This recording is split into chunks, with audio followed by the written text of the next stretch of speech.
So as an extrovert, I'll explain and convince, and then I cannot convince, I con the fella to understand what I'm trying to do.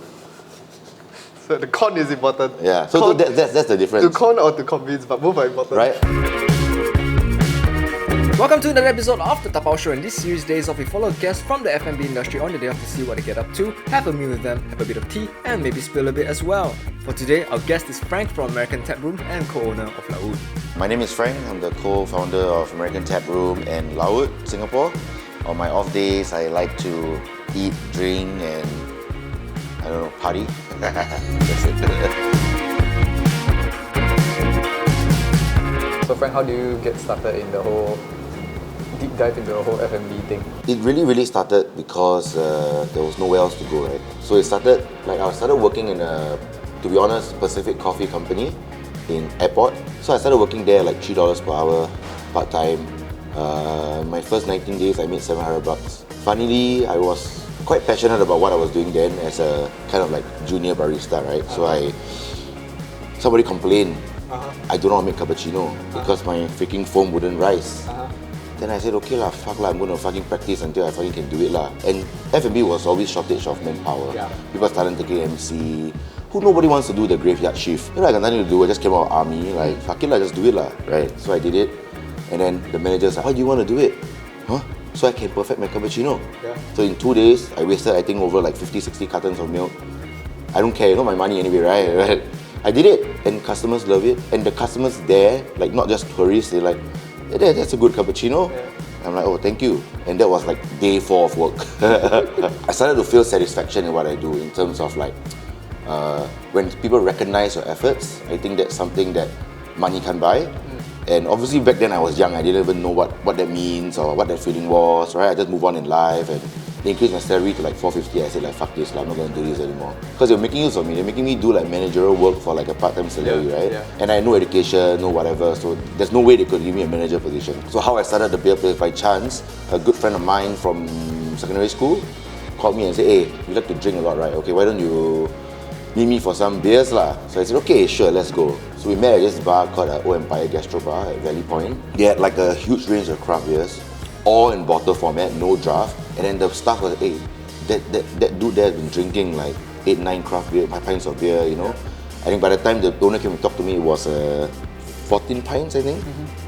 And then he looked at me like, are you drinking to get drunk or can you still taste? And I looked at him and said, no, I can taste, I know what I'm drinking, but I don't know all these beers, right? They're new to me, but I know whatever I taste, I know it's different lah. So it's like, okay. So he blind tasted me, he gave me a pint of beer and then, okay, tell me what you taste in this beer. And I was like, yada, yada, yada. And then it's like, wow, you really can taste after 16 beers. And I'm like, are we not supposed to taste after 16 beers? He's like, oh, because, you know, back then craft beers are more flavorful compared to your Tiger, Heineken, Carlsberg. And palate fatigue is a thing, right? So I was like, oh, actually I got a thing for this, man, I can taste. So it's like, would you like to help me in the beer festival that's coming up? Then I said, how much am I going to get paid? I mean, I was broke, right? And he's like, no pay, but you can drink as much as you want. And I looked at him and I said, are you sure? I think if you pay me, it'll be cheaper than if I really drank. I said, okay, fine, I'll do it. And I had a time of my life. 4 days of beer festival. I convert as many people as I could to drink like better beer. And I understood lah, right? The difference between a craft brewery and a mass market brewery is very simple. One uses the least amount of ingredients to make the most amount of beers. That's why it's always quite tasteless. The other side is the opposite. They use the right amount of ingredients to make the best quality beer or the beer that they want to make. To me, back then was just seeing customers coming back and like, fuck, I really love that beer. Can I have another one? I think that was a feeling that I got against for the second time in my life that, you know, I realized I can't really buy it with money. So after the beer festival, then my journey started, right? The company said, okay, why don't you work for our distributing arm? And I had to deliver pallets of beer to people, so I just deliver lah. Right, I just do it as a job, I go get new sales, I increase the business by 60-70%. Ooh, nice. Thank you, Angie. Thank you. Okay, this is actually for a cameraman. Please take it, it's fine.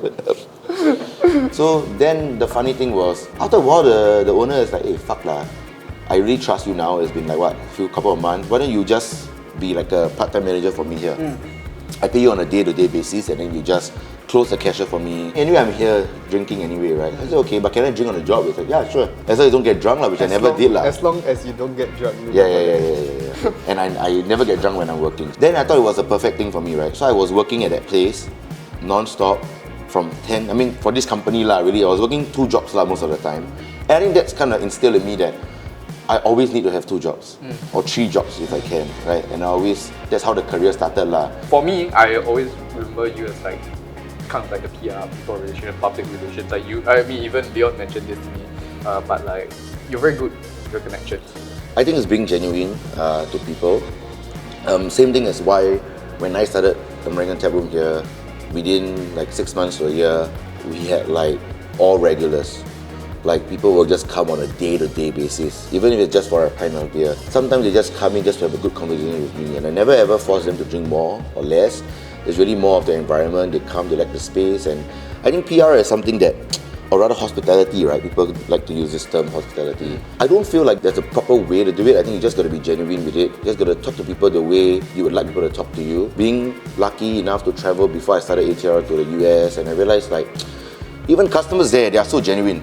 Like customers beside you, they will go to you and they're like, hey, you know, where are you from? Just simple questions, and then you just talk, and then like, oh, I'm here from this country. Then they're like, oh, where is that? Is that China? Like people might find offensive, but sometimes to them, they genuinely don't know. Because US is so big. One thing most of Americans I know haven't traveled the whole of America yet. How do you expect them to know Singapore, right? It's a bit difficult, right? Yeah. And with it, China, like, why are we offended? We are Chinese, what? Then just tell them like, yeah, okay, no, we're not. We are a new country, right now, what, 60 years old or something like that, I don't know. But yeah, we are a very fairly new country, and people tend to forget that. You know, even as Singaporeans, we always upset, oh, they think we are from China. Yeah, but bro, ask your grandmother, grandfather where they're from, bro. China, what? Right? What do you really expect? This kind of genuine conversations kind of starts, and if you are not so hostile, you kind of like take that in and like be honest with them. And I think that is something that, it's something like what I said earlier, money can't buy, right? Having a relationship with somebody doesn't involve money, it involves time. Building a relationship is all about communication and time. I mean, I fucked up a couple of times as well, right? When we step overboard sometimes, we get pissed, we're having a bad day. That's how we recover sometimes, and like, hey, you know, I'm sorry about that day, right? So this is me and consumers, and then the next kind of like rolling is me and the industry, right? Like me and you, like we started talking. We're just friends, right? We met nothing fancy, we talk. Yeah, we be honest about it. Like I'm not a liar and going like, oh, your food is the best. Oh my God, Chef BK. Oh, hail Chef BK. I don't do that shit. I don't suck up for the wrong reason, right? Alright, I don't really try not to suck up at all, but we had a good time. We drink together, we had some highballs together, we had some wine together. And I think that's what built a friendship, what? After when we talk, it's like, you don't have to know my name, I don't have to know your name, but you recognize this guy, you know, like he's genuine about it. Industry-wise, it's basic respect for one another, I think, and not overstepping each other's boundaries. I think that's one thing. And like again, the next one is business to business. It's really just being chill about it, like nothing to boast about. No matter how well you're doing, how bad you're doing, it's really just about coming together. But I realized one thing about me in hospitality that I don't make use of enough is I never ask for help. Everybody asks me for help, man, bro. You won't ask everybody. They all ask me for help, man. And most of the time, I never say no, man. I just, okay, I do. But it's in me to not ask for help. It's not their fault. But I'm sure that, I mean, there are times where I ask and they actually help. And it's amazing, right? People that you helped 10 years ago, and then now when you ask them for help, they just help you. And that is, to me, what PR is, lah. That to me is what hospitality is, right? You never do something and expect something in return. But when the time comes and you really need it, I think people will just come back to you. I mean, that's what they call it, karma, I don't know lah. But it's just be you. Don't try to act like you're somebody else and just like make people happy lah. I think that's what hospitality is, making people happy. Be it, is it your business partners, your customers, your industry people. As long as they feel happy with you, they'll always have fun with you, right? Sometimes too much fun. Sometimes too much fun, guys. Some people hate me because I'm too much fun. They cannot take my energy.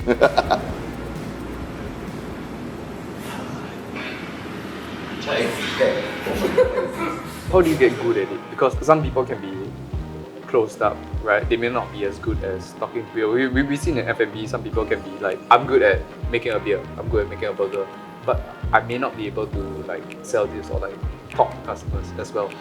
To be very, very honest, I don't think I am the best at it yet. I mean, I am thick-skinned by nature, to be honest, but like I said, I don't really like to ask for help. So when it comes to certain things, right, I feel like I must have a really good agenda before even pitching something. The reason is sometimes I feel like their time are precious as well, you know, same as mine, but unless I really need it. But to your question, I don't think it's ever learned. I think all this is really based on experience, and again, my own friends in the PR industry, how they get to where they are in like the proper PR firm and like at that certain level, it's really through being a genuine person and knowing people and building your contacts and like spending time with them. And I think that's how they kind of did it as well. Right place, right time, knowing the right people, leaving an impression, making sure they remember you, whether is it for your laughter, for the amount of alcohol you drink, I don't know, man. I mean, there's always say there's no such thing as bad marketing, right? You can be like fucking drunk all the time and people still remember you because you are always drunk, and that's it. I think all these like PR things, like what you said about experience, right? Gradually, like maybe it starts growing as you like do different jobs, you know, like, but you yourself have to be like wanting to take the first step. I used to have a mentor, I mean, he's still my friend, who always teach me something. He said, nobody in this world is lucky, okay? Lucky is just a combination of hard work and being ready for something or something like that, yeah. So for me, it's like, if I'm not ready for anything, or I'm not ready to commit to anything, I will never move in my life. If let's say I'm an artist, right? I'm a struggling artist, 1 week I can paint 5 of my artwork, okay? This very rich guy come to you and say, BK, I love your hard work. I'm going to hold an exhibition. Can you give me 20 pieces by end of the week? If this guy is not ready for this opportunity, he will definitely answer, sorry, I need to do 5 a week. I can't do more. Yep. But if this person is hungry and is ready for the, he said, no, I can do it. Yeah. I work 24 hours this week and let's see where this takes me, right? And when that happens and the show is a sellout, people say this guy is lucky. But actually he's not lucky. He put in double the time, he put in extra effort, he worked 24 hours a day for that week to get to where he wants to be. And if it works, it works. If it doesn't work, it's okay. Because sometimes people forget like the opportunity was still there, but then whether you... Yeah, they're not ready to take the opportunity. You take the opportunity. So opportunities are all around us every given time, right? It's whether you choose to say yes or you say no, I'm busy, or like I don't think I can do it. So this kind of like investor versus artist lah, right? You need money for something to succeed, but if you are so rich that you don't have any talent, you can't succeed also. You need to invest in talents, right? That was a very good quote. You invest in talent. Yeah, the whole world is all about this, and I learned this from my mentor also, right? In this world, there are people who are so talented in the world, but nobody knows who the fuck they are because they are on the street somewhere in India, in Myanmar, in Singapore, in Malaysia. They're just hiding inside this cave. And on the other spectrum, you got this freaking rich Asyakia, right? Or like super rich guy from wherever, Yeah. born with a diamond spoon. We're not going to name names. Yeah, and he has so much money, but he doesn't know what to do with the money. If this guy actually put in the effort to go and find talents and say, hey, let me invest in you and see where we go, right? Let's work together. I tell you, man, the world will be a beautiful place, you know? But the hard truth is, when you have so much money, you never ever look that way because everything you have ever wanted in your life is always there. You run multiple businesses as well, right? Or you have like helped out in businesses and stuff like that. PR is important? It's super essential. You always need that first person, yeah. It's the catalyst, right? Once the catalyst start moving, then everything starts to fall into place. But it's not as easy as what it seems. I'll be very, very honest with you, right? From the hospitality side of things, is the person that's there has to do it lah. So for example, if I'm not at work and like my business partner Leon is at work, then he has to open his mouth and talk to people lah. Because I think that's like a creator's problem, and whether it comes down to food, drinks, art, photography. I think in my personal experience that I think the artists tend to have this problem that they don't want or they can't network. Yeah. And because they're very good at their craft, but they just can't bring themselves. Okay, actually I disagree. I don't think that they cannot network. I feel that artists to me, they are like introverts. And I tell you, I have a lot of introvert friends, to be honest with you. And the only reason I have a lot of introvert friends is because I don't talk to them about me. Introverts are very weird. Artists, introverts, if you talk to them about what they're interested in, they will open up. You talk to them about a party that they don't even go to party, then they'll be like, whatever, they just zone out and like, oh, I'm very tired already, I need to go home. Now that I'm talking about this and I realize PR is really understanding how to hold the conversation together, right? To build that connection. If I go into your shop and I eat your steak and I'm like, bro, this is not medium rare, you know? Then you look at him like, oh, this is perfect medium rare. But he said, no. When I go Morton's and eat, it's not like that. Then you look at him like, yeah, bro, what the fuck, like, I don't care. right? Then he starts to pull you, he Yeah. pulls you off and away from the conversation because he doesn't understand what you're trying to do. Yeah. Because the artist don't like to talk about it, Yeah. but the second thing, he doesn't try to understand. Yeah. And then what happened? Conflict lah, right? Yeah. Not really fight, but like, oh, I don't want to serve this Just customer a already. mismatch of expectations. Yeah, for you, it's just, I don't want to serve this customer already. Yeah. So as an extrovert, I'll explain and explain and explain and convince, and then I cannot convince, I con the fella to understand what I'm trying to do. So the con is important. Yeah, so Con- that's the difference. To con or to convince, but both are important. Right? But then when it comes to the modern world now, we gotta be a little bit more chill sometimes. We can argue with them all night, but sometimes just make them feel happy lah. Yeah. All they want to do is go to this place, have a couple of drinks, leave happy, then try to make that experience for them more. So it's like trying to get that balance, I think.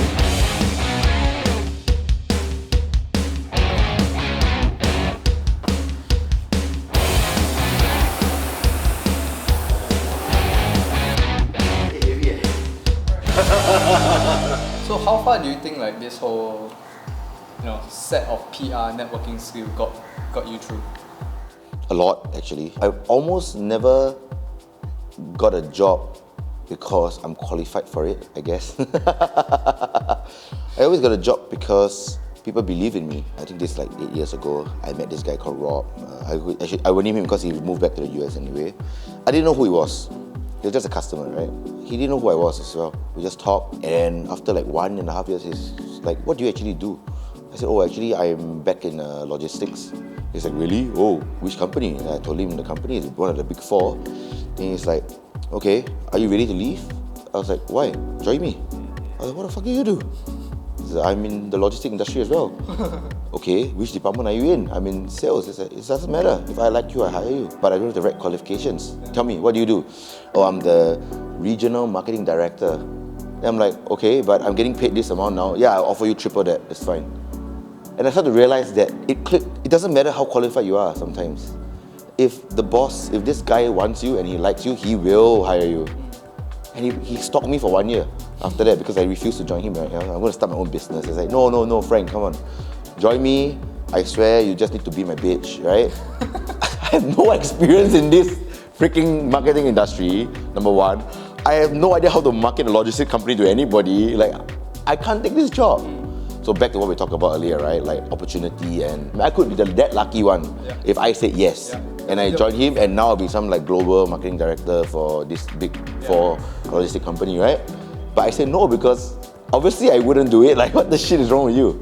But he was willing to take the risk. Yeah, it's interesting. Like, it kind of guide me, and I mean PR, or rather, my connections with people really helped me in life, like in general, lah.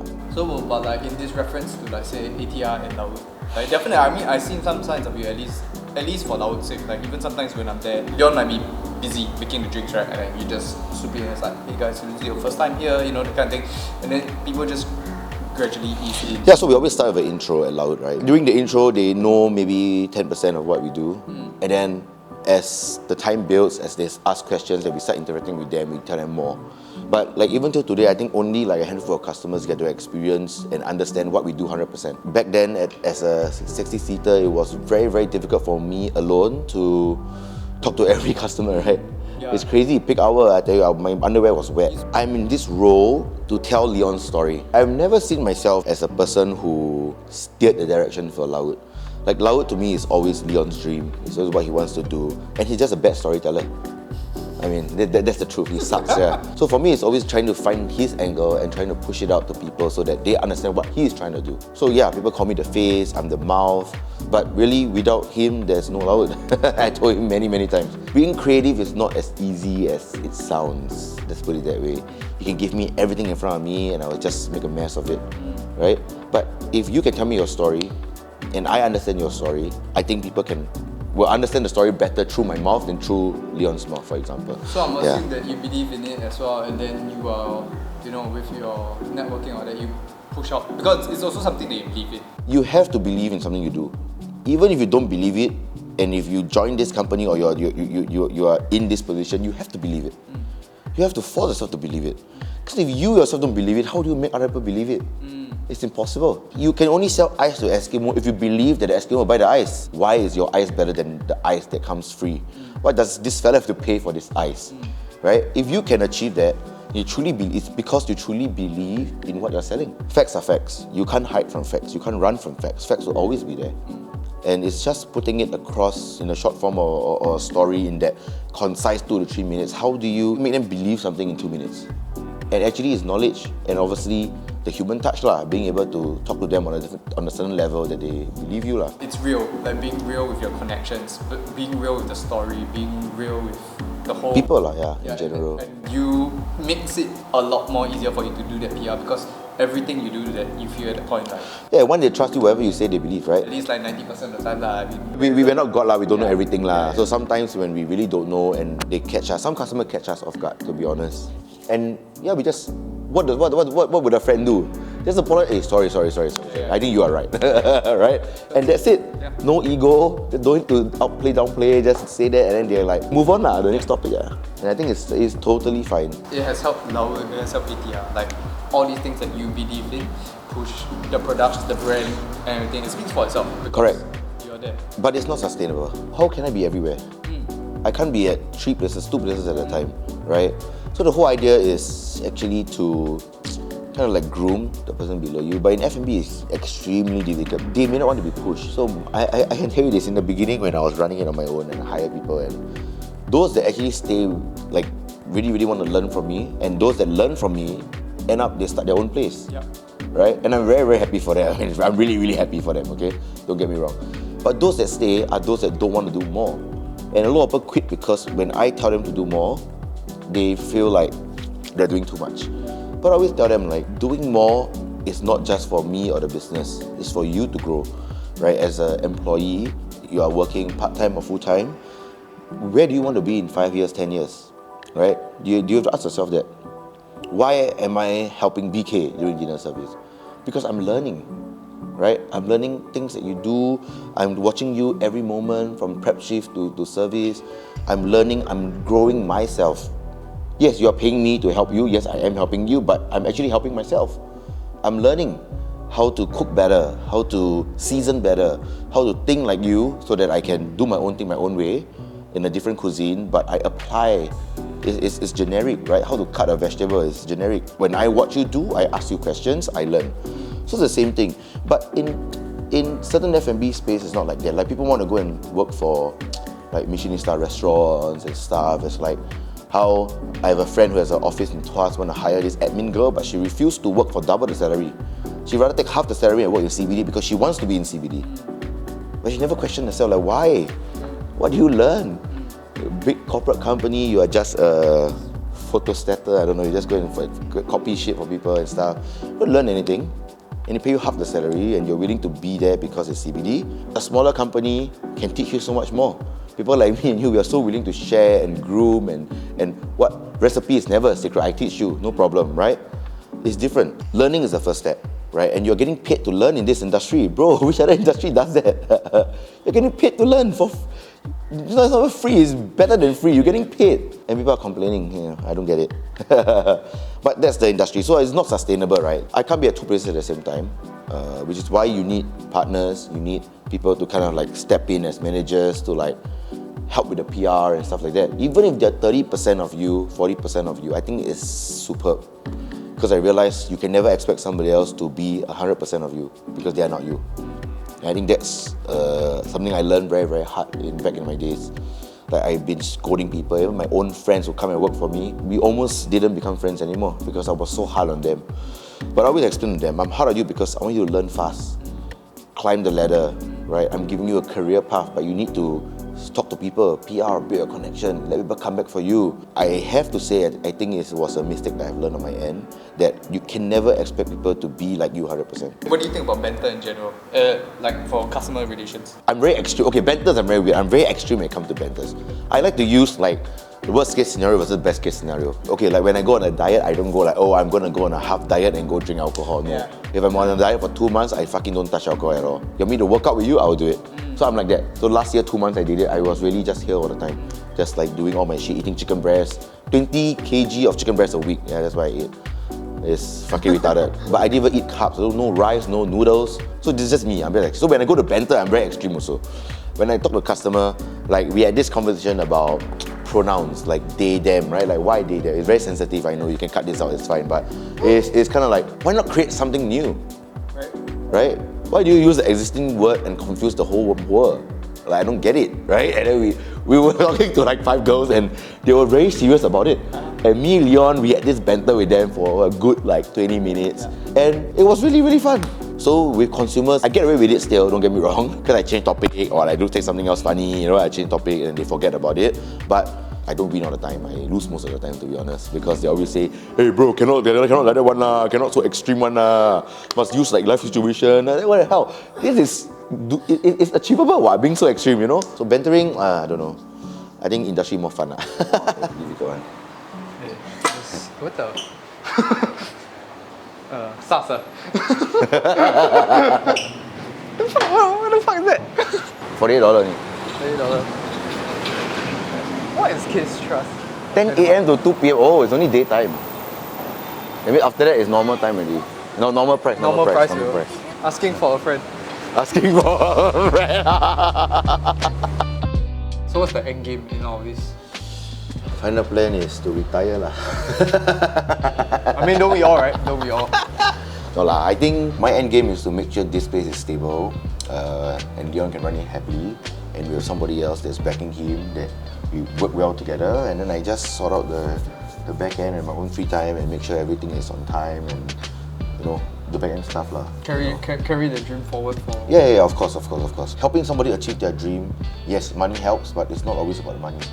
It's about helping them understand how to go past certain roadblocks that they go past along the way. I mean, I'm also learning as we go along, so it's always like trying to solve problems as we go along lah. I believe if the people I want to succeed, I'll be successful also. That's how I see life lah. Instead of like trying to fight for something that isn't mine. Since we're on this like PR question, right? So who's the most famous person you have in your contact? Industry famous, I mean, there's a lot lah. Like the Jig and Pony owners, we're quite tight. Nama and Clove owners, we're quite tight. More local will be like Sonia as a friend's friend. After a few rounds of PR, Sean Tupas, I don't know if you know. He's a radio DJ.